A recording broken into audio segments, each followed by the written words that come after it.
Wolfpack, what is going on? It's your boy, the Wolf of Road RoadStreetJournal.com. We breed and feed you fantasy wolves here with your Week 9 waiver wire pickups. We are over halfway through the season.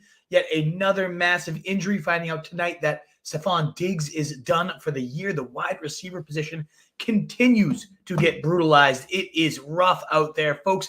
And then we also have Diontae Johnson getting traded on over to the Ravens just in time for us to hit the Week 9 waiver wire. So we will dive in. That's why I like doing it later on Tuesdays. You get a lot of great shows out there that I love to tune into, but ultimately there could be some big news to break in between now and when you're actually making your claims. So let's dive on in. Let's actually make those claims, and we'll answer all the questions you guys have. Fill up that mailbag. As always, we'll go position by position. It is an interesting waiver wire where there's not a ton to love, but I do love a bunch of quarterbacks out here, and there are 2 wide receivers I would spend all my FAAB on that are out there in over half of leagues. So make sure you stick around for those guys. If you enjoy what you're hearing at any point, please do consider hitting that thumbs up button, that retweet, that heart, all that good stuff that truly does help us grow. Let's dive on into the quarterback position, starting with Matthew Stafford. Dropped in a lot of leagues, and deservedly so. Was under 15 fantasy points in every game so far this year until week 8, until he finally had a fully healthy, full passing attack with Cooper Kupp back, with Puka Nacua looking just like Puka Nacua of last year. What do the Rams do? They destroy the Vikings for 30 fantasy points. One of the best defenses in the league gets absolutely bombed by Stafford, who looked incredibly sharp. 279 yards, 4 touchdowns on the night. A top 3 quarterback in week 8. And I love it. And it's not like we haven't seen this before from Matthew Stafford. Remember last year even, first 8 games, he had only 8 passing touchdowns, was on a ton of waiver wires. He gets hurt. The bye week hits. Week 11, from that point on, 17 touchdowns across his next 7 games. He hadn't had a single top 12 game until week 12, and then 4 of his final 6 games were top 12 quarterback performances of over 20-plus fantasy points. He was the quarterback 6 with 20.8 fantasy points per game across that span. And again, it's not like he can't throw touchdowns. Just 2 seasons ago, the man was the quarterback 5 in fantasy with over 40 touchdowns on the year. So I do think there's a lot of upside here with Puka and Kupp finally back together, finally healthy. There are so many stats dating back to last year when they have both Puka, Kupp, and Kyren Williams in the lineup. There's only 5 games of that last year. They were a top 3 offense. They were top 3 in total EPA per play. I am so excited to see what this Rams team can do should they stay fully healthy from here on out. The only rub with Stafford is it is a tough schedule moving forward. Seattle, a great matchup this week, top 15 there. But then it is bottom half matchups all the rest of the season until week 17 with Arizona. You got Miami, New England, Philly, New Orleans, Buffalo, San Fran, and the Jets. None of those are great matchups. Only when you get to the playoff, the championship week, the Arizona Cardinals do get a good matchup. But I don't know that it necessarily matters for Stafford when they have all their weapons. And none of those defenses overly scare me on paper. In fact, you see a couple shootout matchups in there. So I like Matthew Stafford. He is my number 1 quarterback ad should he be out there in your leagues, a fringe QB1 in my rest of season rankings, which you can find over at RotoStreetJournal.com. Moving forward is Jameis Winston, though, and who better to root for? Who's more fun than Jameis Winston? Leading a massive upset, 334 yards, 3 touchdowns, and 0 interceptions against the Ravens in one of the best performances I think we'll see all year of any quarterback here. 8.1 yards per attempt, 5 passes completed of over 20-plus yards. You love to see it. Jameis is out there back and slinging. A little more rain than last time we saw him with the Bucs as a full-time starter. He is not quite the gunslinging Jameis of those years, but he did have 3 interceptions ultimately dropped on this year, but 4 on this week, rather. 4 pass catchers did go for above 60-plus yards, and Kevin Stefanski has named Jameis the starter moving forward. He has averaged over 270 passing yards per game when he plays at least over 50% of the snaps. So we know Jameis Winston can definitely sustain a very, very hefty passing pie here with the Cleveland Browns. And just last year, Joe Flacco was the quarterback too as the starter from week 14 on when he took over. So there is some real upside. We know Ken Dorsey, the new OC, loves to sling it. We saw that on full display this past week. So Jameis my second favorite quarterback ad of the week. He's neck and neck, though. And if you prefer to add Bo Nix, a little bit safer, more guaranteed to make it through the entire rest of the season. There's a world where Jameis comes out, throws 4 picks, and then we see DTR get unleashed the rest of the year. That's not going to happen to Bo Nix, who across his last 4 games, 3 of them have been for 20 or more PPR fantasy points, 29 points this last week out against the Carolina Panthers, 284 yards passing, 3 touchdowns, while also adding a touchdown on the ground for a 4-score massive fantasy point day for Bo Nix. Across these last 4 weeks, he is the quarterback 3 in all of fantasy football, and a lot of it, sure, he's doing okay as a thrower, 19th in success rate per dropback, 17th in EPA per throw. Okay, middling numbers, but what's really buoying him as a fantasy quarterback is the unexpected Konami code upside of Bo Nix. 550 rush yard and 8 rushing touchdown pace right now for Bo Nix. And you've heard the stats we've cited. Any QB that's hit 500 or more rushing yards, 15 of 16 have been top 12 quarterbacks. Well over half of them have been top 6. I don't expect that for Bo Nix. I don't think the passing upside is truly there, especially with these weapons. But real life-wise, too, you got to just give the guy some credit. Maybe the worst pass-catching core in the NFL besides possibly the Patriots at this point. And Bo Nix is making it work. 5-3. The team is kicking. I love what I'm seeing from the guy, especially in fantasy, now that he's running all over the place and a pretty soft schedule moving forward. Last quarterback to toss out there, though, is recently named starter Joe Flacco, another massive implication that's happening late here in the waiver wire cycle that you need to be ready to adjust to. And I don't think a lot of people will be talking about this Colts team, and not necessarily that Joe Flacco is a must-add, although he's averaging 274 pass yards per game so far this year, 2.5 touchdowns per game through his 2 starts, 66% completion rate, a 7-to-1 touchdown ratio. So for 7-to-1 touchdown to interception ratio for Joe Flacco compared to Anthony Richardson. He has not topped 50% completion rate in a single game. He has 4 touchdowns to 7 interceptions. He's averaged under 200 pass yards. It's abysmal. And I get it. Like, you got to let your guy develop. So I don't understand exactly what the Colts are doing unless they still think they have a shot to compete, which is why I don't want to go all in on Joe Flacco and his pass catchers, because ultimately when the Colts do get knocked out of playoff contention, I imagine they'll play it smart and see what they can develop with Anthony Richardson. But for the time being, again, Flacco was the quarterback 2 in fantasy points per game as a starter for the Browns. There is definite upside here for him, especially starting this week with the Vikings, a sneaky good spot for passing games. As we mentioned with Matthew Stafford, 4 touchdowns given up through the air. Last week, they're blitz heavy. They definitely are an opportunistic defense, which creates good fantasy success, but they have been one of the more generous pass defenses, giving them the most points to wide receivers, as we'll talk about in a little bit. So 4 really interesting, solid quarterback options for you on the waiver wire. If you're dealing with injuries, dealing with inconsistent play, you definitely have some options, and certainly for bye weeks if you need to fill in for Purdy coming up this week. We're now going to move to the running back position, but Wolfpack, if you enjoy what you're hearing, 230 with you right off the jump. Thank you so much for being here. I greatly appreciate it. Please do consider a thumbs up on YouTube, a heart on Twitter, a retweet if you find this content helpful. It really does go such a long way to help us get discovered over here at a small little fantasy brand like rotostreetjournal.com. We greatly appreciate it for sure. So I am going to pull in for running backs, doing this a little differently this week, only because it just continues to be the same names week in and week out. So I don't think we need to continue to belabor the same names, the same people. What I'll do is mention the running back stashes, the handcuff rankings. I adjust them every week for who is rising, who is falling, and especially if anybody gets over 50% owned, they get cut off the list. And I'll note any interesting usage trends on there. I still believe Tyler Algier behind Bijan Robinson is the number 1 running back stash handcuff that you could ask for. We always harken back to that rookie season when he rushed for over 1,000 yards, despite only starting 2 to 3 games to close out the year, was a top 5 running back when he became the starter over that final stretch run of his rookie season. One of the best pass protectors in the entire NFL, has a true 3-down skill set, can absolutely absorb a feature workload, and this offense is humming, especially through the backfield right now. So clearly my number 1 guy, Braelon Allen, continues to rise, and that's where the biggest usage nuggets, the biggest trends are of the week. Whereas Braelon Allen had disappeared for back-to-back weeks, was still a great handcuff because Breece Hall, if something happens to him, solid spot for Braelon Allen to walk in, a very exciting, massive rookie that could shoulder the full load. But he had become just a handcuff.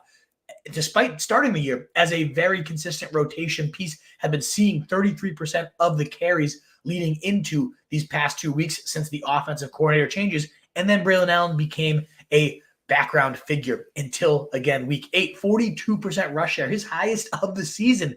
And it comes under Todd Downing, who had been riding Breece Hall before this. We saw Braelon Allen also pound in a touchdown here. So now we do return to that kind of handcuffs with benefits territory for Braelon Allen, which moves him up to the number 2 pickup for me at the running back position. But Ray Davis, only 26% rostered. That one makes no sense to me. We've already seen what Ray Davis will do if something happens to James Cook. That Monday Night Football game, over 80% of the running back carries went to Ray Davis. He was nearly an every down player there for the Bills, put up 23 total touches compared to just 3 for Tyler Johnson in that game. So Ray Davis, if something does happen to James Cook, we know the ceiling, we know the upside, and yet he's still only rostered in 26% of leagues. Makes no sense to me. He should be well above the 50% threshold. I did bump up Blake Corum this week, and not for any particular reason other than now he's got 19, 15, and 19% rush share behind Kyren Williams. No, you're not adding him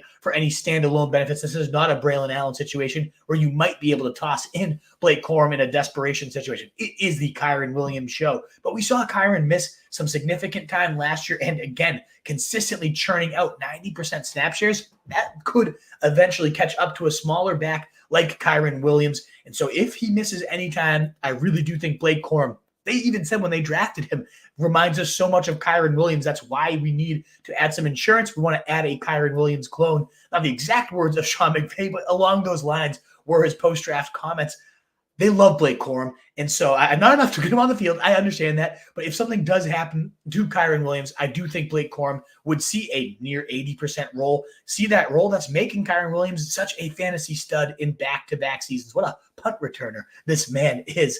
Behind him, the next few names, Jalen Warren, Kamani Vidal, who I do love against an injury-prone J.K. Dobbins there. Justice Hill rising just because so involved in the passing game. He has a little more benefits alongside his handcuff appeal. Tajay Spears and Jalen Wright. I did want to note that I did add Dameon Pierce to this week's top 10. You just see Joe Mixon, an aging veteran who's getting massive workloads. The dude's phenomenal. I mean, averaging 27 fantasy points per game across the games he has made it through.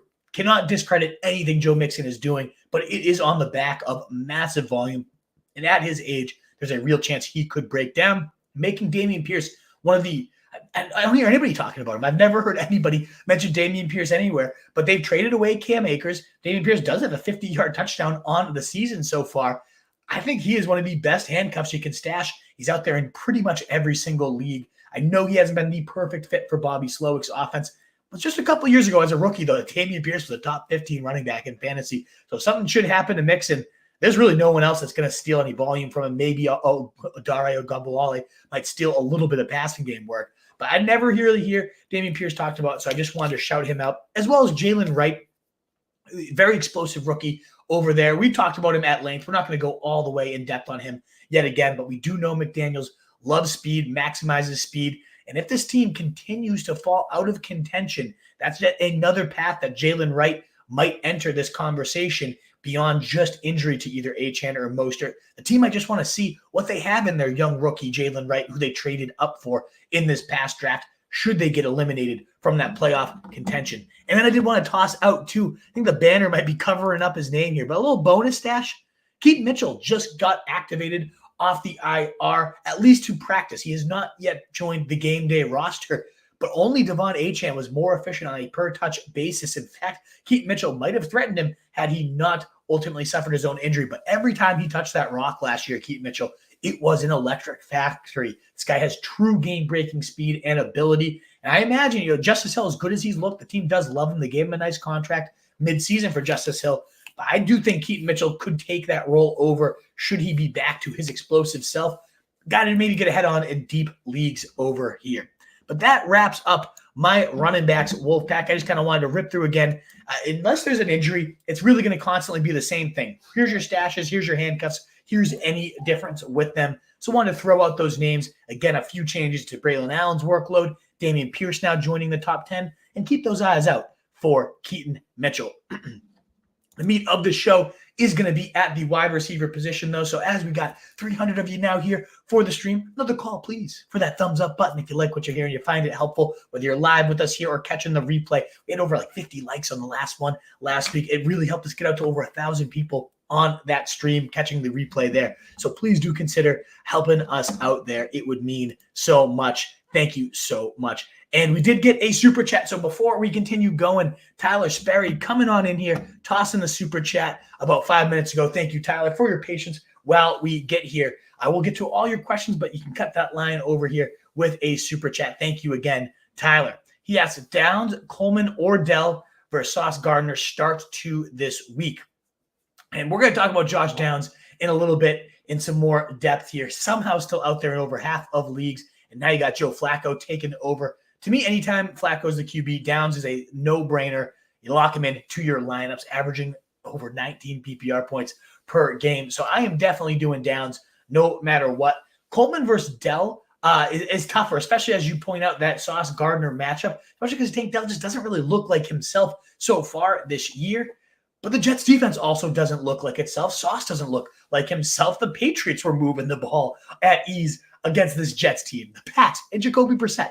I have no issue starting any passing game anymore against this Jets defense. They've continued to regress since firing Salah. They're not a scary matchup anymore. And Sauce has truly not been anything special at all. I'm not sure exactly what happened here. But hey, I know Dell hasn't been himself, but neither is Sauce Gardner. And now with no Diggs, with no Nico, you got to imagine Tank Dell. It's now or never time, and I am absolutely going to do this. And fire him up this week. So Coleman, as good as he's been, I mean, these are three great options, Tyler. And we're going to talk about Coleman in a little bit too.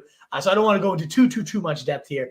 But back-to-back, 15-point days for Coleman and leading the team in routes and doing some great things here. Really like Coleman. All the people, Xavier Worthy, look at the trade. They handed him the Bills. They handed them Xavier Worthy. Coleman's playing better. And they got some draft capital in front of it too. So, hey, I loved Coleman as well. I'd be happy to start him this week too. So if you're really worried about Dell, you have a good option in Coleman to fall back on. But for me, it's easy Downs and Dell there. Tyler, thank you so much again for your super chat. Keeping the lights on over here, Tyler.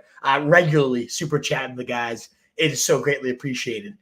Let's move on, though. Let's dive on in, as we've alluded to, this wide receiver position where there's some real juice. Quick swig, because I got to cool myself off before talking about some dudes. Oh, man. All righty, guys. At the wide receiver position, my number one pickup of the week, my number one overall, not just at receiver, that is Cedric Tillman, 21% rostered right now. That should be 100% by the end of this week. Absolute star performance here in back-to-back games as well. He has crushed it. 47 PPR fantasy points since Amari Cooper got traded, 25% and 22% target shares these past two games. And most recently, 99 yards on 9 targets, 7 catches, 2 touchdowns, including that go-ahead score, was the absolute man in this game was Cedric Tillman. He had 2 long touchdowns, 22 and 38 yards, but also had that big body on slants, the kind of PPR scam type of routes where they use him on the layups, they use him deep. Kind of reminds me of that Mike Evans role with Jameis Winston so long ago. That's really what Cedric Tillman is doing right now. And I know it's been a while. It's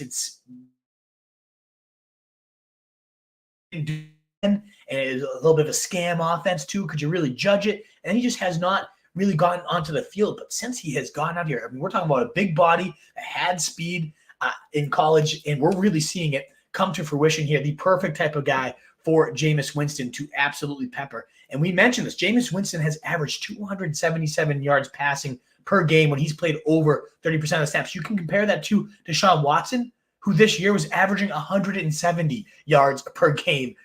Over 100 more yards per game is humongous for potential wide receiver production. And I know this is not the same Jameis, but there was not that long ago, 2019, where this man threw for 5,000 yards, 30 touchdowns, 30 interceptions, a beautiful disaster to watch. Chris Godwin was the wide receiver 2 in fantasy points per game, and Mike Evans was the wide receiver 3 in points per game that year. So coming off a 24% target share, 35% air yard day, and 38% of the end zone targets going to Cedric Tillman, he to me seems like the clearest cut wide receiver one on this team with Jameis Winston, who we know is proven to facilitate massive production. The easy, no-brainer, number one ad of the week, worth 50% plus of your FAAB. If you need a receiver, and who doesn't at this point with all these injuries, I would spend it all. Go get Cedric Tillman. Make sure you add him. The only reason to consider adding anyone else to spend money anywhere elsewhere is the fact that Josh Downs got dropped in a ton of league and patient owners. I got a lot of questions about him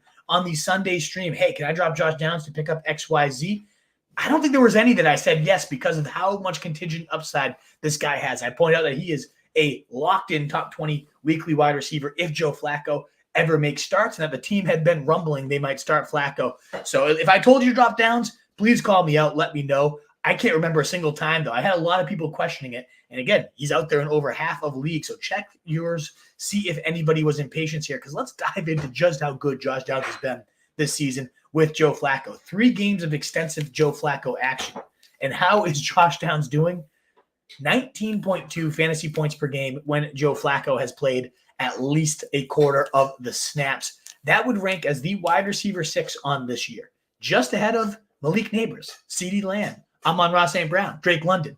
Yeah, that is pretty insane. His fantasy season-long pace with Joe Flacco at quarterback, Josh Downs, 170 targets, 136 catches, 1,230 yards, and 11 touchdowns would be Josh Downs' season-long pace with Joe Flacco. 33%, 27%, and 26% target shares with Flacco in those 3 games. So as much as I love Cedric Tillman, you're probably like, well, I hear those numbers. Why would he not be the clear-cut number one blow it all if both those guys are out there? I think the only reason, and I keep actually going back and forth, so hey, the more I talk about Downs, maybe he is the number one guy. The one risk there, though, is if this team does not get into playoff contention anytime soon, the Colts, I do think they'll eventually turn it back over to Anthony Richardson. If they're a smart franchise, they want to kind of see what they have in the guy before they decide, do we need to reinvest in this position as early as this next upcoming draft? They might have to. And so they want to probably get another look at Anthony Richardson at some point this year if they fall out of contention. Now, if they stay in contention all year and Flacco could bring them to the playoffs, Josh Downs will be the best pickup of this week and probably of the season if he is out there. There is also the risk that Jameis gets benched. He comes in and has a 4-interception nightmare day, and then the team decides, let's see what we have in DTR. So maybe, just maybe, this is closer than I was initially giving it credit for now that I'm weighing it aloud here. It got into my head, if I had to bid on one of these guys, I had all the money and I could pick just one of them, I actually probably would go Josh Downs, but I do know Cedric Tillman's likely to be out there for more of you. Either way, those are the clear-cut, tier by themselves pickups of the week, both well worth 50% plus of your FAAB, especially if you need receiver help, but even if not, just to block your opponents. And then we move on to the next tier of wide receivers, and ultimately, some guys worth like 15 to 20% FAAB, in my opinion, mostly made up of some exciting rookies that are ascending in their usage or likely going to do so given recent moves around them. I still can't believe Keon Coleman is just 42% rostered. Amari Cooper arrived. He must be dead, right? 2 highest scoring fantasy days of the season so far, 16.5 and then 18 PPR fantasy points. The wide receiver 12 and 15 in back-to-back games. And he has seen Keon Coleman, 23% and 23% target share, leading the team, as well as a team high 32% and 40% air yard share here. Ultimately hauled in 5 of his 7 targets for 70 yards and a score. And only Khalil Shakir, I should correct that, did see more targets this past week, but we did have Coleman leading the team the week before. He also has led the team in back-to-back weeks in route share as well. So Keon Coleman, exciting rookie that's coming into his own. Everyone seems to hate him, but he has 2.1 yards per route run. He's ultimately dominating the contested catches like a lot of people expected. Oh, it was a fluke. He broke a tackle and ran in front. That's what he does. He's a big play, good after the catch, strong with the ball in his hands. And then people try to discredit him for doing what he does best, why he got drafted. I love Keon Coleman. I think a lot of people unfairly hate on this guy, and I definitely think he's worth about a 20%, 25% bid. I know Amari Cooper, his role is going to continue to evolve, but Keon Coleman seems to be holding down the fort here regardless. Got to bring up Jalen McMillan, one of the biggest ads of the week. Again, is he out there in your league? Probably not, right? But ultimately, He might get dropped this week after a discouraging ultimate stat line, but it has a lot of underlying usage that both is positive and negative. Let's talk about it real quick. Positively, McMillan paced the team by a good stretch here with 90% route share.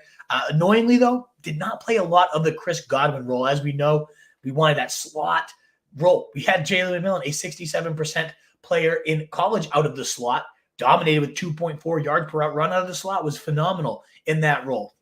Seemed like he'd be a natural fill-in for that situation. 61% of those slot snaps vacated when Chris Godwin leaves, and Sterling Shepard plays 61% of the slot snaps, where McMillan barely mixing in there, mostly locked into that outside role. Still had 5 catches, still had a nice rushing production there. Ultimately got to about 9 PPR fantasy points. A decent day for McMillan, but definitely not the potential ceiling we thought with the Cooper Kupp-inspired Godwin-style slot role. Wasn't McMillan's here. But I do think there's still upside that could be within his range of possibilities within the next few weeks. Once Mike Evans comes back after the Week 11 bye, for example, maybe that gives them enough ammunition to kick McMillan outside, to kick Sterling Shepard, who was useless this past game, to the curb. So I do think there's still some upside with McMillan, whether you have him in your lineup or just more of a stash for right now. Probably depends on your needs. Do think he's much more of a stash than absolute production. Got to toss him in here. But hey, we're talking about Baker, who just threw for another 270 plus, another 3-touchdown day. He is absolutely cooking on this season. Still the quarterback 2 in fantasy. Looked no worse for the wear without his 2 best weapons removed from the lineup. And Baker continues to bake, continues to shred. And ultimately, Liam Cohen, I think, deserves a lot of the credit. The OC here, another smashing points performance. They have now put up 26 or more total points as a unit in 6 of 8 games so far this year. I love what Liam Cohen is doing with that team. The last 2 rookies I wanted to shout out here are, first, Xavier Legette, 15% rostered. So the other guys might be out there off the waiver wire for you, but I do think Xavier Legette likely dropped in your league. Diontae Johnson did just get traded to the Ravens a few hours before this show. It was kind of seeming like a lock. At least we now know it is officially on the books. And we have Legette yet again scoring a touchdown. He has now scored in 3 of his 5 starts at the NFL level.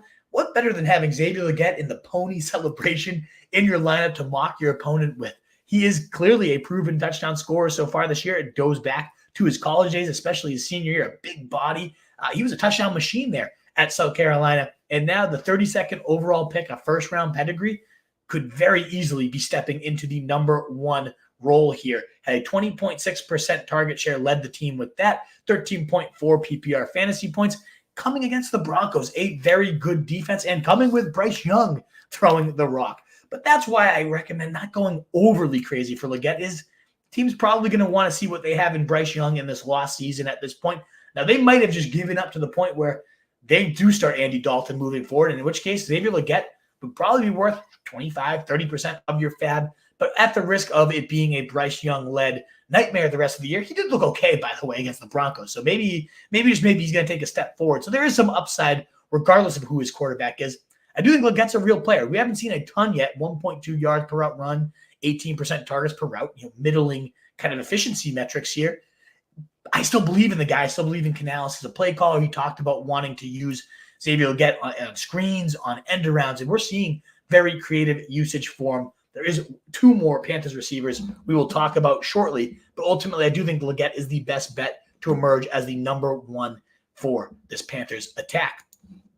And the last rookie I wanted to highlight here, I do think has some real upside, is Ricky Pearsall, still just 36% rostered, and maybe gets overlooked once again because the bye week is here for the 49ers. You might be able to sneak him in cheaper than some of these guys, and he might have the most upside, coming off a 77 total yard day, 4 targets, 1 rushes, really popped on those 5 opportunities, in particular that 39-yard rush, showing some safetiness, showing some speed, the stuff that we love to see here. He ran about 70% of the routes this week after leading the team the week before. Only Debo and Kittle saw more looks than Ricky Pearsall. And with the bye week now here, we often see that post-bye rookie bump. Shanny's going to be scheming some things up for Pearsall, who's definitely passing the eyeball test so far. You got the quarterback play, the play caller here. Definitely a bunch of things to check. And Debo, suffering a rib injury, has the whole bye week to get healthy. Juwan Jennings could be returning as well. But I still think Ricky Pearsall definitely deserves a look if he is sitting there on your waiver wire to see how this role continues to evolve, if at all, over the rest of the year. Now, because of the late news, and again, I probably not talked about a lot on these waiver wire streams that happened last night, earlier in the afternoon, but we now have Joe Flacco, as we talked about, entering the quarterback situation, which again means Alec Pierce should be back on your radar. We mentioned it, Flacco, 274 yards and 2.5 touchdowns per game so far this year, 7-1 touchdown to interception ratio, 66% completion rate, compared to a 4-7 touchdown to interception ratio for Anthony Richardson, compared to a under 50 completion rate. It's just going to be a much more stable and fertile passing game for your fantasy production here. And we know Alec Pierce, 3 games on the season so far with 20-plus PPR fantasy points. He also has all the other half games are 2 or fewer points, including a 0-point dud with Joe Flacco at QB. We have one absolute blow-up, 3 catches, 134 yards, and a touchdown in Flacco's first start. Awesome. Then we got 4 targets and 0 touchdowns in Flacco's second game here for Alec Pierce, but they did miss barely on 2 touchdowns where Pierce got wide open. This guy has been showing some really impressive burst, getting behind the defense here, and now he's got a quarterback we can trust to more consistently deliver that mail. I know A.D. Mitchell's waiting in the wings, and maybe that role evolves and he eats into Pierce's workload. But right now, Pierce is leading this team, besides, of course, Pittman and Downs. He's the clear-cut number 3 guy, playing a clear-cut field-stretching role for this squad. So I do like Alec Pierce quite a bit. The other guy I've seen nobody talking about is Adam Thielen, 13% rostered right now, the forgotten man here for the Panthers. And I see the situation, either he has the upside to emerge as that clear number 1 for the Panthers like he was last year, Bryce Young's boy. And don't forget, through the first 6 weeks of the season, he had a 20-point, 31-point, 15-point, 27, and 28-point day for Bryce Young, was the clear number 1 receiver in fantasy over that span. So there's upside here if he remains stuck with the Carolina Panthers. He finished ultimately that season as the wide receiver 17. But there's lots of rumblings that they are going to trade him, and they probably should. And what if he goes to Tampa Bay, where they clearly could use a number 1 upside type of receiver? Thielen could be that for these guys. So I really like Adam Thielen, regardless of how this plays out for him. He's due back from the IR as early as this week. He started to practice in a limited fashion last week. So I think he's getting ready to get back on that field. Whether it's with the Panthers, whether it's with another team, there's an upside path to both of them. Still think Xavier Legette, the preferred Panther to add here, but if Adam Thielen ended up being the clear best guy by the end of the season, wouldn't shock me either. So I definitely think a guy no one's talking about right now, you could sneak him in. I'd bid $5 to $10. I think he's going to be worth that. But I think you only have to bid 1, maybe nothing, to pick this guy up, because I, again, have not seen a single soul talk about him. So those, well, not even Adam Thielen's out there in my league. My favorite part of Tuesdays is when the tough men come out here. Not in my league, guy. Oh, you gotta cower your pants over here. Oh no, not my league. Oh no, he really got me on this one. Well, I'm gonna give you 4 receivers then. If you want to be the Mr. Tough guy, not in my league, well, I'm going 3% less or less. I got 3 names at 0% here. So if they're available, or rather owned in your league, then yes, you take the cake. You're the toughest human I've ever met. Don't know how you survive life when you're in such a crazy league as that. But let's dive on into 4 guys here in 0% of leagues, pretty much. Eli Moore is at 3% of leagues, and a lot of you might be rolling your eyes. Oh, no, not again, groaning. I get it. I wrote him off myself. Never again, Elijah Moore. And then he comes in and gets a team-high 12 targets, 8 catches for 81 yards in Jameis Winston's first start, and I am all the way back in. Now, I'm not going to go completely shoving the chips onto the table, but a schemed-up PPR scammy type of slot role here gets a 30% target share, lots of intriguing timing routes with Jameis, lots of anticipation routes with Jameis. I mean, he walked in, and we saw it last week too, when Jameis took over, immediately started drilling Elijah Moore with the rock. And I know Tillman, the bigger play guy, the more Mike Evans style role, but Elijah Moore can do some impressive things. The wide receiver 24 and wide receiver 19 across his last 2 weeks. And there's some upside. I mean, we saw as a rookie, there was a 4-game stretch with Mike White at quarterback where Elijah Moore was the top 3 fantasy wide receiver. So it's not like we've never seen it from Eli Moore. That's why we keep crawling back and getting under his claws. And I'm ready to do it again because Jameis Winston is that good. Just to reemphasize, 277 pass yards per game does Jameis Winston average. That's over 100 more than what Deshaun Watson was putting on the field. I think this might be Jameis Winston, the best quarterback Eli Moore has ever played with. So I'm ready to give Elijah Moore another shot here as, again, the target leader, that slot PPR scam role with lots of design touches. We know the talent is someday there in glimpses, and maybe Jameis is the guy to squeeze it out over a consistent basis. I also love, there's a few names we're going to now talk about with injury situations, and we got Parker Washington popping up because Christian Kirk is done for the year with a broken collarbone. We also have Brian Thomas Jr. potentially out for 2+ weeks. Gabe Davis left the game banged up. Yes, it's going to be the Evan Ingram show. I totally understand that. But they're going to need somebody to step up at wide receiver. And we've seen Parker Washington do just that whenever giving the opportunity. Just last week, he led the Jags in routes. What did he do? 4 targets, 3 catches, 46 yards. Nothing crazy, but on a 72% route share, once he had to step up, he sure did. We saw it last year. He started 3 games, and in 2 of them, he scored touchdowns. Posted 18.1, 10.7, and then a 5-point dud. Yeah, that's the risk here. We know it. And Trevor Lawrence has not looked great, but he has always loved Parker Washington, who was an absolute camp darling this preseason, was known as every day. Can't believe Parker Washington's impressing the way he is. It's going to be hard to keep this guy off the field. And then they just had too many good options until now. I really do think Parker Washington's that kind of guy that just steps in and they have nobody else and ultimately has a bunch of 70-yard, 7 to 8 catch days. You look at the schedule too. Philly, Minnesota, Detroit, and Houston. All of those are top 10 matchups for wide receivers across his next 4 games. And if BTJ's out for 2 or 3 of those, he's going to be the number 1 receiver besides, again, Evan Ingram at this point. ESPN beat writer Michael Duraco speculating that we're going to see a much bigger role here for Parker Washington given this absence. And I think he is absolutely on the money. So I like Parker Washington if I am desperate for a wide receiver. If he's not out there in your league, again, I don't know what to tell you. Similar to the next man, we're going to bring up Jalen Coker.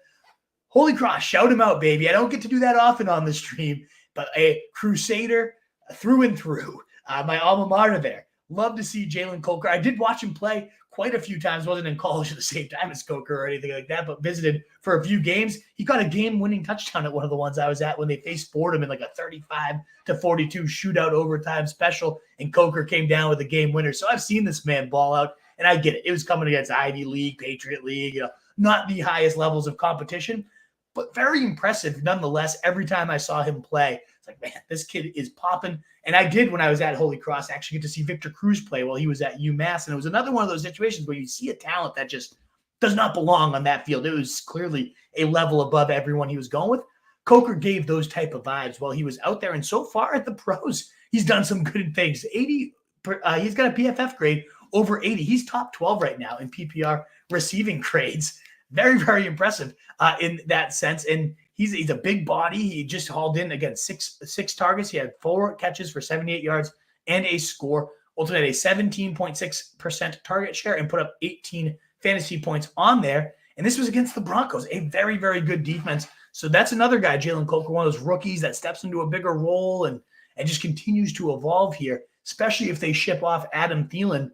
I could see him really panning out here and giving you some interesting production. Someone not everyone's going to be sprinting out to go get, but I bet you within 2 to 3 weeks, we'll see Jalen Coker at a 30% rostership. So if you got deep benches or you want to stash the next potential guy, holy cross, baby, shout him out. Love to see Jalen Coker doing some good things. And not to be outdone, Khalif Raymond also scored 2 touchdowns, another Holy Cross grad. It was the day of the Crusaders over there in Worcester, baby. You love to see it. The last receivers I want to bring up are the Texans, given, again, Stefon Diggs, that season-ending ACL tear. It's just a devastating year at wide receiver. So now the question becomes, is there anyone worth adding in his wake? Xavier Hutchinson would seem to be the guy on paper. He ultimately played all the 3 wide receiver sets this week, 65% of the routes, 70% of the snaps. But he had 1 total target on the day. Seems to be that kind of sacrificial X, a decent blocker, can clear out the field, but isn't really doing anything himself. We did see John Metchie, slide in. He only ran 9 routes on the day. He was rotating with Robert Woods and That also is gross to me, so that's why I'm not like following head over heels for John Metchie. But he saw 4 targets on his 9 routes, nearly a 50% targets per route run. Small sample size. I totally understand that. We're talking about a guy, second-round pick out of Alabama, was an absolute stud while there, had his unfortunate illness. Maybe he could become something over this. The only thing, though, here is, 1, Nico Collins is due back in a week, so you're going to get a 1-week rental at best. 2, C.J. Stroud has been vastly mediocre this entire year. I think it's largely play calling and not Stroud himself. But nonetheless, it's not a situation where like Noah Brown last year walks into 180 yards, 200 yards. He had massive days. We just don't see that ceiling for the number 3, never mind the number 1 receiver outside of Nico Collins in this offense so far this year. So to me, I think they're all kind of fool's gold. That's why I'd rather go to Jalen Coker. So I'd rather go to Parker Washington, certainly Eli Moore. There's these guys that are under 3% rostered that certainly I think deserve more attention here than John Metchie or Xavier Hutchinson. But if I had to pick one of them, and again, I know Metchie's kind of in a rotation with Robert Woods here, but what if you just decided, let's go see what we got in this kid and threw him out there next week and we see him get a 70% snap share and route share? Metchie's the one I would have the most faith in doing some damage besides, of course, Tank Dell. And you get him on Thursday night too. So if you have a league where you can cut the bench players if they do nothing, not a bad tryout to toss out there on your bench. See what he does. Cut him for another stash if he does nothing on Thursday Night Football. Alrighty, that wraps up a loaded wide receiver waiver wire. And again, if you have Ted Tillman or Downs out there in your league, get the bags ready, fire them on out. But there is actually some really interesting tight ends. It's been a horrible season overall at tight end, but we're looking at a week 9 waiver wire with lots of interesting tight end options on this week 9 waiver wire. And that starts with Zach Ertz. I got the floor play and then the ceiling play. Of course, Ertz is not the ceiling play, but after seeing 31%, 13%, 20%, and 33% target share across his past 4 weeks, that's usage that very few tight ends can claim, and it's coming from Jaden Daniels, everybody's favorite quarterback right now, an offense that is approaching the number 1 in the league so far, and the volume's great. The production, not that bad either. 10.8, 14.0, and 14.7 PPR points across his last 3 games for Zach Ertz. That's good for tight end 11, tight end 9, and tight end 9 across those 3 games. He's the tight end 11 on the season. Not bad for Zach Ertz here. Just continues to play those. It's a lot of scheme related. It's just wide open space, and Ertz is sitting there in the hole. He's a savvy veteran that just knows when to break his route off, when to be that safety valve for his quarterback. And Kingsbury's scheme has been very, very friendly to him. It makes you wonder, if Ben Sinnott was getting these reps, I know he probably doesn't have the veteran savvy to know when to sit and park it quite yet, but that athleticism, Ertz gets hit and he goes down. He does nothing after the catch anymore at this point, whereas Ben Sinnott is an athletic freak. Like if he gets this role at some point, he could go nuts for all you dynasty leaguers out there. But for right now, Zach Ertz, nice, steady, doing what he has to do. But if you want a ceiling play at tight end, well, look no further than Taysom Hill, who routinely has 3 to 4 spike weeks a season that end up making him a top 10 tight end in fantasy. We've already had 1 2-touchdown day for Taysom Hill on just about 5 games of action so far. He's been dealing with a lot of injuries himself, but he returned to the lineup last week. He had 7 touches, 11% target share, 22% targets per route run, has 4 carries on the day. And then we see Kendre Miller go down. Shocker. Bub Means go down. Juwan Johnson go down. So now the Saints are without their running back 2, wide receiver 2, and their tight end 1/2. So Taysom Hill, they're desperate for a weapon behind AK-41, Alvin Kamara, and of course Chris Olave. They're going to need somebody else to step up, and we know they love to feed Taysom the rock. So I expect against a Panthers team, we all know, absolute smash plot for any position. So why not the positionless man? He can do it all. And I expect him to have a huge day, only 30% rostered. Even if you're desperate for a flex this week, I can see Taysom Hill being worth that pickup and just tossing him on in. I wonder what his touchdown props will end up being on sportsbooks. I bet you he's going to be one of the better odds to score the touchdown this week. So I love Taysom Hill. I think he gets in at least once. And if you saw, an 18-point blow-up come out of him this week, nobody should be surprised. The last tight end I want to toss out there is Mike Gesicki, and he's last for a reason. Only 8% rostered. Did play 60% of the routes, though, with T. Higgins out. So should he miss another game, I think you could stream Mike Gesicki. He actually trailed only Jamar Chase, who had 11 targets. Gesicki had 8 himself, a 22% target share. That's good volume from Joe Burrow. I'll take that any day of the week for my tight end position. So again, if T is back in, I wouldn't trust Gesicki at all, but should he miss it, 7-catch, 73-yard day out of Gesicki here, making some really impressive grabs on the afternoon as well. Eric All was mixing in there, so about half the snaps and half the routes of Gesicki, but he still is there, so it keeps Gesicki a bit capped. Nonetheless, though, if T is out, there is definitely some upside there for Mike Gesicki.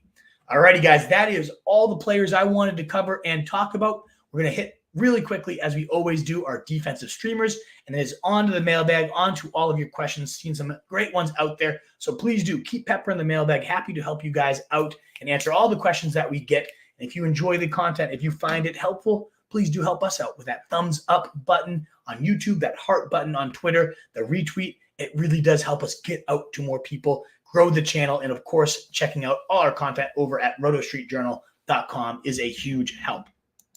Let's dive in, though, to our top Week 9 defensive streamers of the week, and there's a bunch of good ones out there. My favorite is New Orleans, 35% rostered. They're 7-point favorites here, facing a Panthers team that has under a 19 implied point total. They've given up the 8th most points to defenses on the year, but then if you look at just Bryce Young-led games, we already saw the Saints face them, and they had 14 points against Bryce Young in Week 1. They also gave up 11 and 7 fantasy points to defenses when Bryce Young started. They have not scored more than 14 points in a single Bryce Young start. They've given up 2 or more sacks in every time Bryce Young has started, 2 or more turnovers in every time Bryce Young has started. Yeah, it is a great spot to get your Saints in. No matter how bad that defense has been, it's been a little more sticky to follow the bad offense, especially those that give up points to defenses. Behind them, though, I really like the Washington Commanders. Only 14% rostered, a very good chance you have them out there in your league. They've been a top 5 defense quietly across their last 5 weeks. They've really stiffened up under Dan Quinn here. Used to be, oh, you better start all your wide receivers, all your passing game against the Commanders. And I don't think they're an amazing defense. They certainly don't have a ton of talent, but Dan Quinn is a mastermind, and he is really using his talent to perfection so far. They have surrendered 15 or fewer points in 4 of their last 5 games. They have 2+ sacks in 5 straight games, and they're now facing a Giants defense that is getting murdered without Andrew Thomas, rather, a Giants offense. They've given up the 3rd most points as a whole on the season, had the Giants, and they've given up 15 points in back-to-back weeks to defenses, including 12 total sacks across those 2 games. So fire up your Commanders, and they will be rapidly aggressive and attacking Daniel Jones here. I think it is a great spot to get them in. And then the last defense I feel great about, with 2 other sleepers I'll throw out there to you, are the Cincinnati Bengals. I shouldn't say I feel great about them. They've been an atrocious defense. They're a major reason why the Bengals have completely underwhelmed this season. But just entering last week, before the Eagles absolutely trounced them, we saw some life from this defense. 8 and 15 points in their 2 games before this trouncing.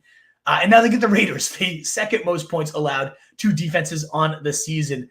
No team has given up more turnovers. 17 times they have turned that ball over, and 25 sacks also surrendered. That's the 4th most in the league, aka fantasy goldmine anytime you are facing the Raiders. 11, 16, 13, 17, and 8 fantasy points surrendered across the last 5 games. Fire up your Bengals. This is a great week to use them. And then the last 2 defenses I'll just toss is they're facing each other, the Pats versus the Titans. Both under 5% rostered. So if you miss out on any of those first 3, you're going to get one of these. And yeah, the Titans give up the most points to defenses by a mile on the year. 24, 11, 21, 2, and 3. Then 11 and 16 points given up in both of Mason Rudolph's first 2 starts of the year. He's turned the ball over twice or more in both of his games. And they've so this team, it looks more competent on paper with Mason Rudolph's in there because you can't really get much worse than what Will Levis was doing. But ultimately, it's still not good at all. So maybe the Pats defense, who they continue to trade away any good player they have. I don't love them. They haven't had more than they've had 1 or fewer points in 3 straight weeks. So I don't love my Pats defense here. I'm not trying to go out of my way to start them, but the matchup is potentially there, as it is for the Titans, who again, starting a defense that just gave up 52 total points. Yeah, probably not the best of ideas here, unless you really do miss out on all 3 of those other ones. But no team has surrendered more sacks or a higher pressure rate than the Patriots, who continue to get more and more injured up front. Jacoby Brissett will likely be filling in for Drake May on this game. And you take out last week against the Jets, which you can't really necessarily just throw out. The offense did look decent with Jacoby Brissett, but before that, we had 9, 12, 6, 22, and 16 points given up by the Patriots defense, or rather the defenses had scored against the Patriots offense. So really good spot for the Titans, who I think their defense is not quite as bad as it's looked against the Lions and those different. Maybe it is. They just had Snead out, so who knows? But I would definitely first go to, again, the Saints, the Commanders, and then the Bengals would be my top 3 options. Hopefully you don't have to mess around in the weeds of that Patriots-Tennessee disgusting slop fest we're about to get. Alrighty, Wolfpack. That wraps up all of my pickups of the week. Let's now dive on into all of your questions. I am so sorry, Manny. I did not see this super chat. I don't have my moderator does not come on Tuesdays just because it's not as busy of a show. We don't typically get super chats, and I am so sorry I missed this, but we will let you cut the line here. Hopefully you are still live with us, Manny. Should I trade Amon for D. Smith and Downs? So trade questions are always tough. It's always so situation dependent. I would say most situations I would not take this. Now, I talked about Downs, and again, he's averaging more points per game than Amon-Ra St. Brown when Joe Flacco's his quarterback. Small sample, only 2 games. The big risk here, like if you guaranteed me that Joe Flacco was going to be Downs' quarterback the rest of the season, I would say take this deal. I think at some point we're going to get Anthony Richardson back. It's probably going to be during those crunch weeks, during your playoffs. And are you really going to trust Josh Downs there with Anthony Richardson when the game's on the line? Probably not. And so I look at this and I say, like, D. Smith, yeah, he had that bomb this week, and that was really nice. But the week before that, this is the A.J. Brown show, and we know this. He's a distant second to A.J. Brown in this offense. So unless you were desperate at wide receiver, you lost Godwin, you lost Rice, the injuries continue to pile up, and you got nobody left, Manny. I feel like you go for Amon-Ra, and then you pick up some of these other guys. There's a lot of wide receivers available this week. And again, I like Downs a lot. I think he's going to be an awesome play for as long as Flacco's in there. I'm always hesitant to be on the wrong side of the stud for 2 other pieces. I always want to be on the stud side of those things. Because I think you can keep finding people on the waiver wire instead, Manny. Sorry again for the delay on that super chat. I really, really appreciate your support, Manny. Thank you so much. Let's dive on in. And a free way to support your boy, of course, is that thumbs up or heart button, guys. Thank you again so much for being here.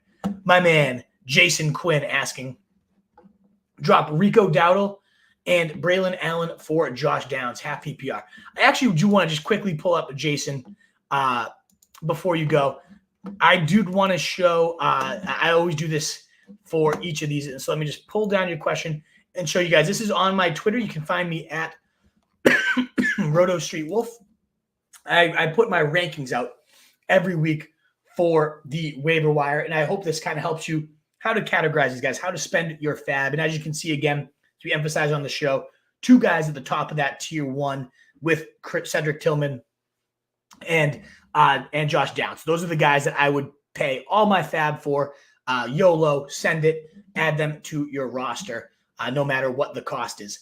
That's where I have the FAAB there. But then in that 12 to 20% budget range, that's where a lot of those upside rookie guys we talked about. Keon Coleman should be number 3 on that list. I did edit it on my site. Forgot to edit it in the slideshow here. But number 3 should be Keon Coleman. And, of course, you got McMillan, Leggett, Pearsall. Stafford, I think, is that good at quarterback this week to add that I'd pay about 10% if you think you're going to need that to get him. But if you're also happy to settle on Jameis, which I would be, my number 7 out of the week, Bo Nix. That's why I don't know if you have to go too overboard on Matthew Stafford, because you got 2 really nice fallback plans here at quarterback. And typically quarterbacks go cheaper in leagues. So I know I have Stafford in again, that tier 2, just because I think you're getting a top 10 quarterback right off the waiver wire here for the rest of the year. But you could probably get away with just paying $6-7 instead.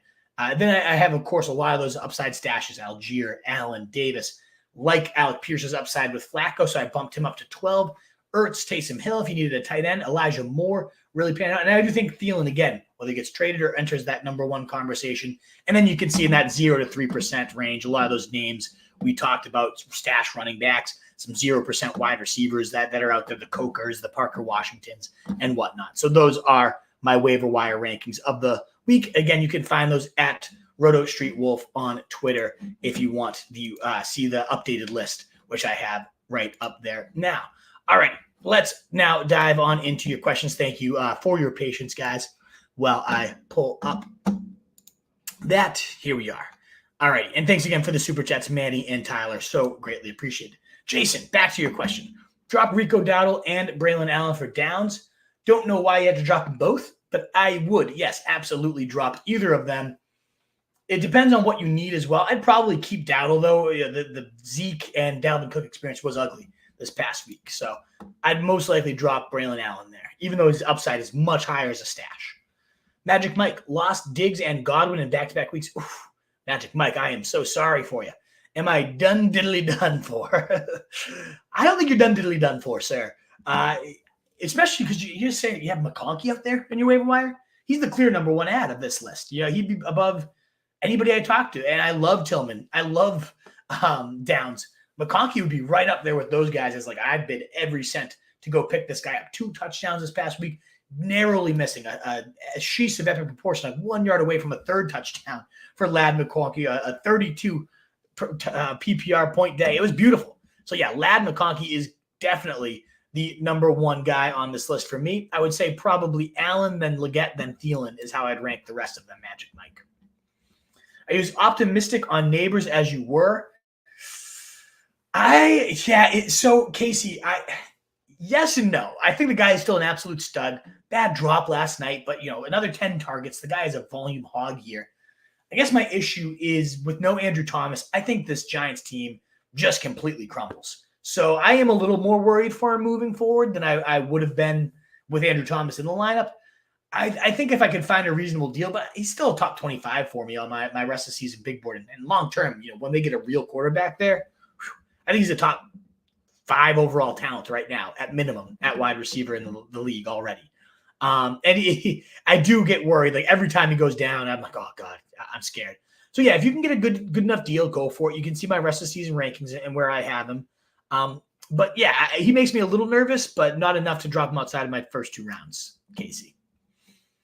Is Stroud droppable? I mean, Tony, it's crazy to even like bring it up and then also not be wrong. Like it's worth talking about at least.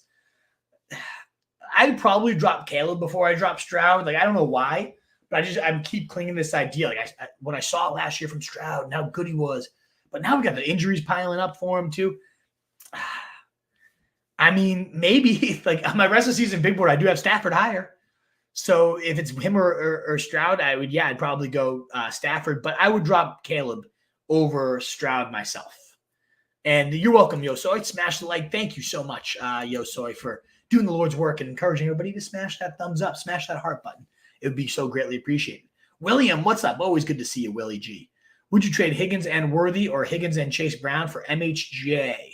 Worried about Higgins being injured all the time. I'm worried too, and I'm worried about the fact that he doesn't have his long-term deal, and he's not going to gut these out, Will. In a vacuum, I do prefer Higgins over MHJ just straight up. So it's tough for me to then add, certainly not the Chase Brown one. I think Chase Brown's going to continue to evolve and take over that backfield. Worthy, too, his role. I don't think I would do this. And MHJ had that huge day. Maybe this is the sign of things to come. This is really tricky. But I feel like you could get a more surefire stud for Higgins and Worthy than you could MHJ. I just don't know if he is the one I would go for here. But, I mean, that was a huge game. Maybe they figured it out. I just don't have faith in that play caller there. My man Ethan Pugh coming up the top rope with a $5 super chat. Thank you so much, Ethan. Trade CMC and Hopkins for Gibbs and Tank Dell. I would prefer the CMC Hopkins side. I know that's nuts. I know a lot of people would be like, you got to take Gibbs while you can. But all the reports are CMC is ramping this thing up. And we're talking about a guy that has been 20 or more PPR points since joining the 49ers in 75% of his games. It is rock solid. You're getting a touchdown. You're getting 15 points. You're probably getting 20 points. A top 12 running back in 75% of his games as well since joining the 49ers. Of course, is the risk. His calf flares up and suddenly it's not CMC anymore and blah, blah, blah. But the thing is the Niners, as long as he's healthy, the Niners need him. This is not a situation where it's like, okay, we can ease him in, we can get him back, and then he's fully go for the playoffs. They need to win now. They're in a bad shape right now in their division. And so as long as CMC is healthy, they are going to use him as a key cog in this offense moving forward. So I also like the idea of Hopkins kind of evolving into that Rashee Rice, that Juju Smith-Schuster role. I know the first week he didn't have it, but it's his first week with the team, a very complicated offense. So I think I'm on the other side of this, especially when you have Tank Dell too. Like, do you really want to start Nico and Tank? Especially if you're gearing up for your playoff run. To me, CMC and Hopkins seem to have more stretch run upside. I think I am, Ethan, in the very big minority here. I would definitely ask around and get some more feedback on this trade, because I think 99% of people would say take Gibbs and Tank. And full disclosure, I have CMC in my main league, and maybe it is me wish casting that he is just going to be a monster when he returns. But I really think he could and should. And it could be one of those things where you wish you had no one else other than CMC on your team by the end of the year. So I'm going to stick with the CMC Hopkins side of that one. But I know I'm probably crazy for that. Thank you so much, Ethan, for the super chat. And best of luck figuring this out and gearing up for the playoff run. And sorry in advance when CMC flares up. You could have it's a scary pass up. But I'm looking at my own team, and I'm like, nope, at this point, I'm riding with CMC. I'm going to go for this thing. Let's see what happens. William, I would go, so it's May, Nix, or Stafford. I like Stafford the most. Again, the schedule is not great, but I think this offense is going to be humming the rest of the way. Trade Neighbors for Debo and Josh Downs, half PPR. I would pull that trigger, William. Just because, again, if Downs does have Flacco, he's on Neighbors level. And then you have Debo. I mean, yeah, come on, let's go. What's going on, Bulldog? Great to see you. Picking him up now, excited. I don't know which one you're talking about, Manny, but let's go. I'm glad you're excited. The list continues. Shaheed, Ayuk, Godwin, now Diggs. I don't even know if Ayuk belongs on that list, too, and he was nothing this year. But it is injuries. Injuries keep mounting up for you, and it sucks. What do you think about starting Cade Otton in the flex over Chase Brown or Tony Pollard? Bulldog, it's not insane at all. I mean,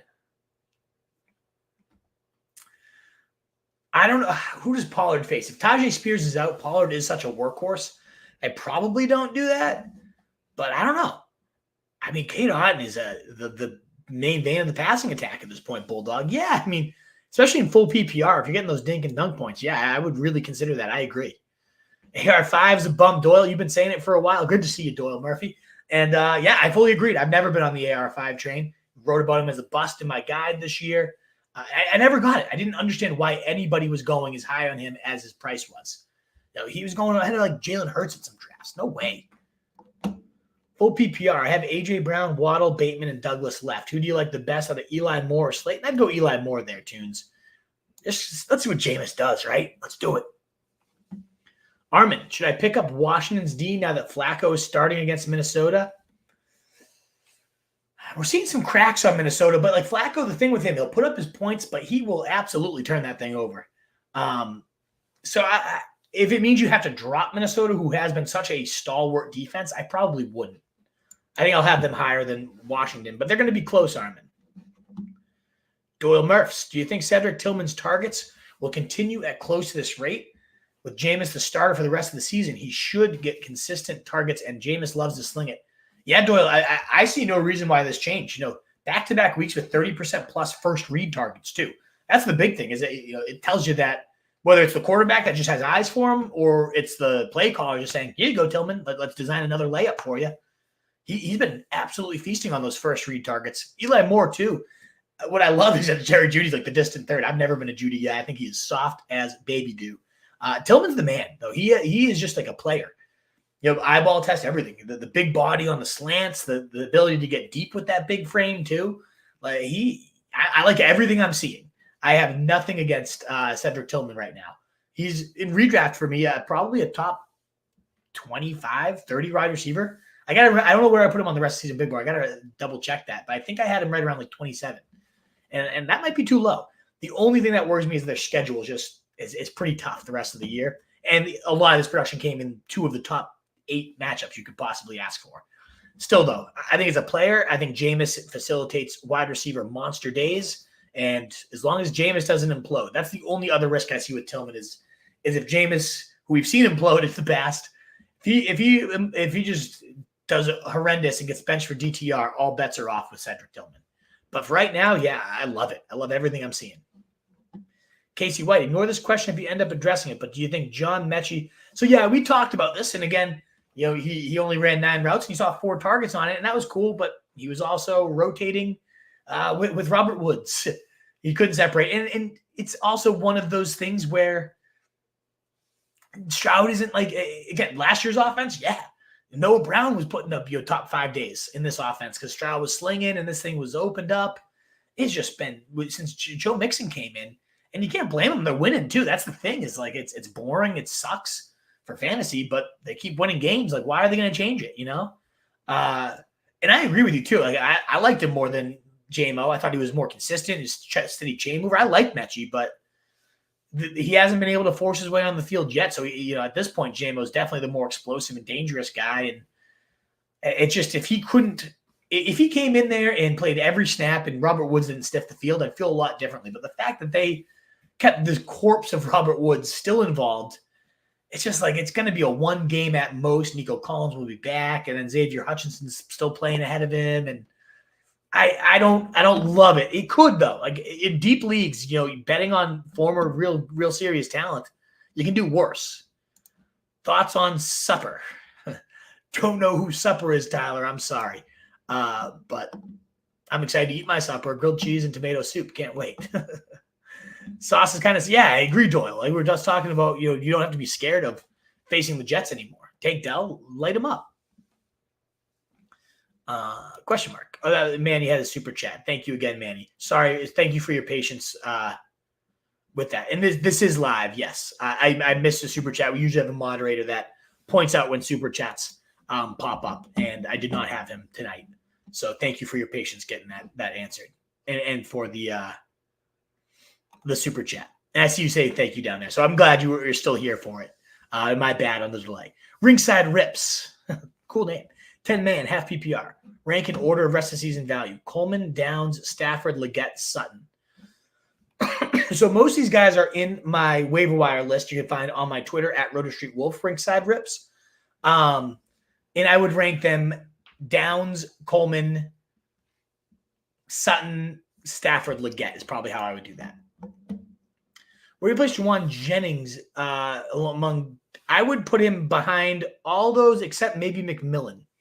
I mean, again, 46.5 PPR points in a single week. That's the type of upside we have with Juwan. So I think he absolutely needs to be rostered. He's practicing. He's due back after the bye. And I think the kid's a stud. 5th in yards per run on the year. I like him a lot. But I would definitely go with Downs. I would go Downs over Pittman, honestly. He's definitely more of Flacco's boy. He's more consistent on the year. So, yeah, I would definitely go Downs here. I would go Tillman, then Downs, then Jennings. That's how I'd rank them.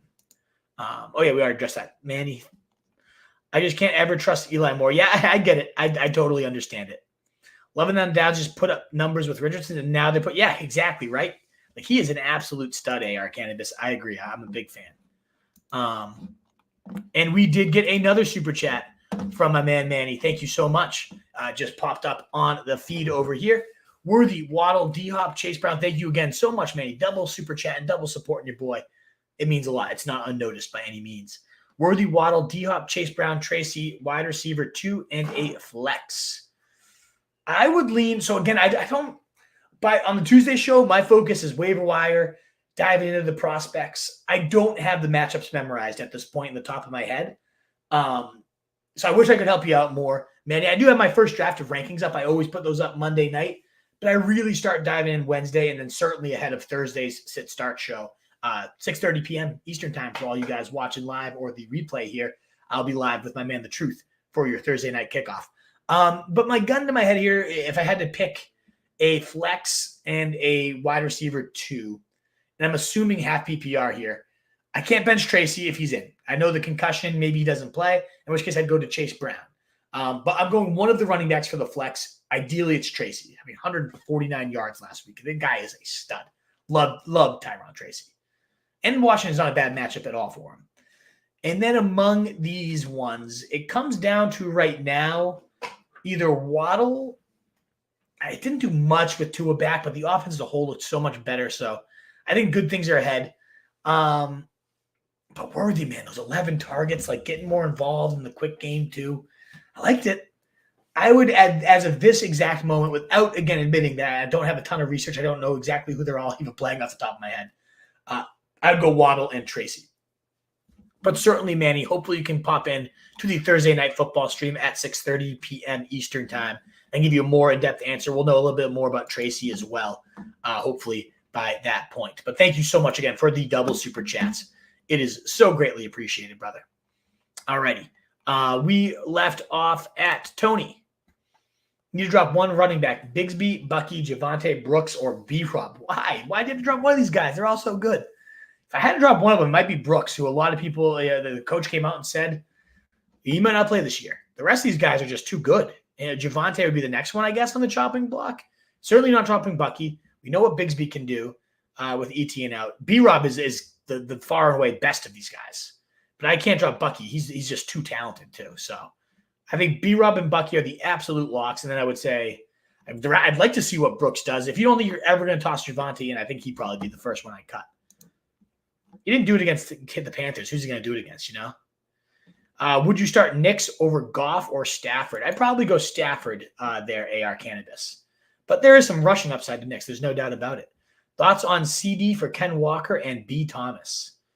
Again, Gerard, depends on your depth. Like, I always like to be on the stud side of things. It just looks like CD figured it out. And you're getting two studs. I mean, Ken Walker and Brian Thomas, that's not an unfair deal. But I typically want to be on the side of the stud. So I'd go CD there.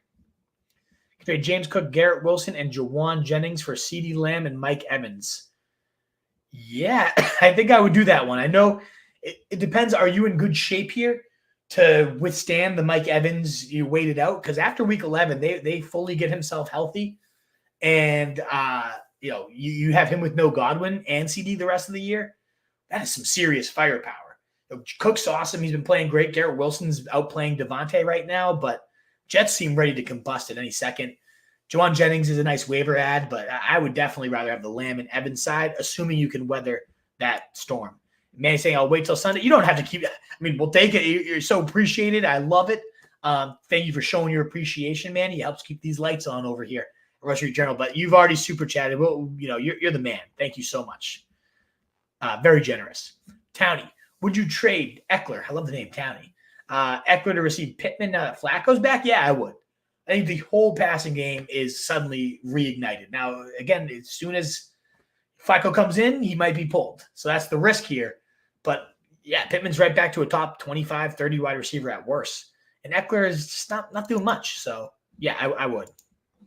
And our last question here, Ringside Rips back with, what would Brian Botani do if he had Rico Dowdle? I don't even know who Brian Botania is. I don't know if I'm missing something there, but I think he would drop him. I don't know exactly who you're talking about. I'm sorry. It's probably a great joke that's just going way over my head, Ringside, and I apologize. All righty, guys. Thank you again so much. All of our content, again, is at rotostreetjournal.com. You can find my rankings, my rest of season big board. I spent a lot of time making sure those are as up to date as possible. I usually come out with my favorite 3 to 5 sleepers of the week at some point, but ultimately there's a ton of great content from our amazing writing staff over at rotostreetjournal.com. And you can find me at RotoStreetWolf as well. South Park reference. I should have got that. I have not been up on my South Park, but I used to love that show in college. Man, I should get back into it. But good stuff. Thank you again, guys. In a world full of fancy sheep, be the wolf on your way out. That thumbs up, that heart button, and these likes and shares. I know I asked a bunch. I know it's annoying, but it really does. I wouldn't keep asking if it didn't help you. There's over 500 of you here. Please do consider hitting that for me. And thank you so much. Best of luck on those waivers, guys. Hopefully see you Thursday at 6:30 p.m. Eastern time. Peace.